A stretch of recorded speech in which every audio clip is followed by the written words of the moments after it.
Hello guys, I hope you're all doing good. So, you are all thinking that who I am, what I will do here, right? So, let me introduce myself. I am Priyanka Pal, currently pursuing MTech in Computer Science Department from GIS Group, and I am here to create a playlist of Python and Django so that I can deliver a little knowledge which I am having to you all people. So I think you all are having Python installed in your machine. We will use here virtual environment uh, for doing our project. So what is virtual environment, right? Don't get scary about this word. We are using virtual environment because see, in case of different projects, it might require different versions of Python of the same package. So here, what a virtual environment does, that it ensures that each project can have its own dependencies without causing conflict with packages used by other projects on the same machines. So also, this virtual environment ensures security. That is, like by isolating the environment, you reduce the risk of inadvertently affecting the other project. So if in a gist or in a summary, you can tell that a virtual environment helps to maintain a clean, isolated and reproducible workspace for Python project, making it an essential tool in Python development. So how we will do this, install this virtual environment, how to work upon it, how to activate it, I will tell all these. Just be patient. So the first and the foremost thing is that you can see my screen. I am opening a folder, that is Python underscore folder, the name which I am given to it. So upon selecting this address bar, I am typing cmd. So what it will do? It will directly open the command prompt. Upon entering it, you can see the command prompt open. You can see here the D drive. Inside the D drive I am in my main folder, and inside it I am in the Python folder. So for installing this virtual environment, I will simply write a simple command, that is pip space install virtual env. So what is env? Env is nothing but the short form of virtual environment. Upon writing this command, I will press enter. Let's see what's coming. It will not take too much time. See, that's the virtual environment got installed. You can see I have wrote pip. So pip is nothing but it is a package manager. It is a utility which helps to install the software packages in our machine. Upon installing this virtual environment, the next step we are going to do is that we will create our virtual environment. For creating our virtual environment, simply we have to give a name to it.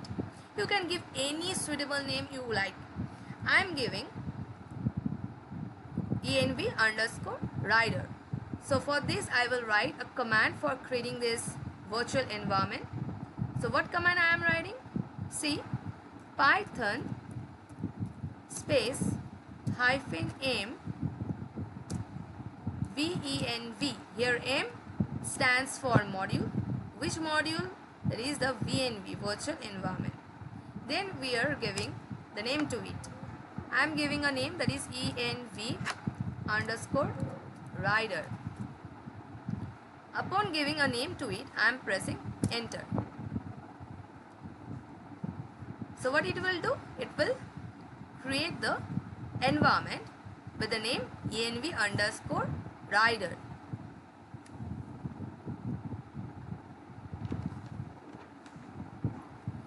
So let's see whether it got created or not. See, it's got created. So upon clicking on it, we are seeing a include folder, a library folder. The short form is lib, that is lib, and another one is the script folder. Upon opening this script folder, you can see there is a activate batch and a deactivate batch. That is, we will activate the environment and also we can deactivate the environment.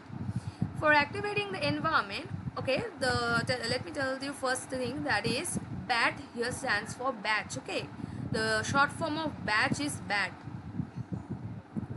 So how we will activate the environment? We will just select this address bar, we will write CMD and we will press enter.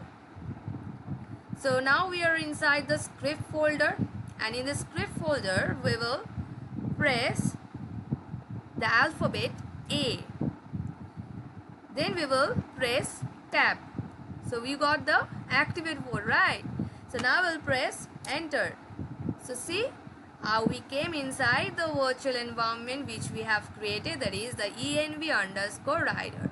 And now inside this we will do what? We will install Django. So what is Django? From where this word Django came? Like, don't get so much scary or panic. It's very simple. Like in case of PHP, you all use Laravel. In Java, you use Spring Boot. In Microsoft, we are using ASP. In JavaScript, we are using Node.js. Similarly, in Python also we are using Django. It is a Python web framework. So why you are using Django, right? So Django makes the work easier by grouping different functions into a large collection of reusable modules. That is we call the web application framework. Why does the developer using Django? There are so many web frameworks available in the market for using in Python now. So though there are several web frameworks available, but the developer are using Django because it provides development speed. It is a web framework which is very much well organized and straightforward to install and learn, so that you can get started within hours. You can write code in just a few lines because Django provides a ready-to-use structure for several common web development stacks like user authentication, content authentication, and the secondary importance of Django, that is very much cost effective. Why? Because it's free and open source Python project with an active community that reviews and maintains the software. There we can know we all use Instagram, no? So Instagram uses Django, and also Mozilla Firefox also uses Django.